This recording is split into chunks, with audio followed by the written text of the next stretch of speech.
కేంద్ర ప్రభుత్వ సహకారం ఆదాయ మార్గాల గురించి ఆలోచన చేయకుండా భారీ బడ్జెట్ అంటూ కూటమి ప్రభుత్వం గొప్పలు చెప్పుకుంటుందని సిపి రాష్ట్ర కార్యదర్శి రామకృష్ణ విమర్శించారు.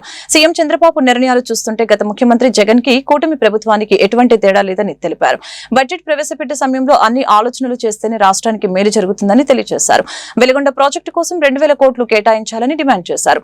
రాష్ట్ర బడ్జెట్ లో 10% ఇరిగేషన్ ప్రాజెక్టుల కోసం కేటాయించాలని సూచించారు. అలాగనే దేశంలో మతోన్మాదం పెరిగిపోతుందని చెప్పారు. ఆదాని అంబానీలకు అనుకూలంగా ప్రధానమంత్రి నరేంద్ర మోదీ పనిచేస్తున్నాడు తప్ప ప్రజా సంక్షేమం కోసం ఎలాంటి కార్యక్రమాలు చేయటం లేదని మండిపడ్డారు.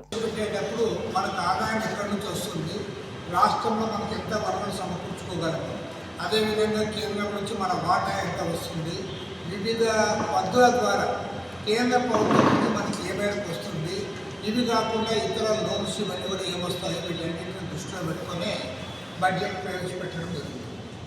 కానీ దురదృష్టం ఏమంటే భారీ బడ్జెట్ ప్రవేశపెట్టామని చెప్పుకోవాలనే ఉద్దేశం ఇవాళ 3 లక్షల కోట్ల రూపాయల బడ్జెట్ పెట్టినప్పుడు సహజంగానే పూర్తి స్థాయిలో అప్పులపైన ఆధారపడే పరిస్థితి వస్తుంది.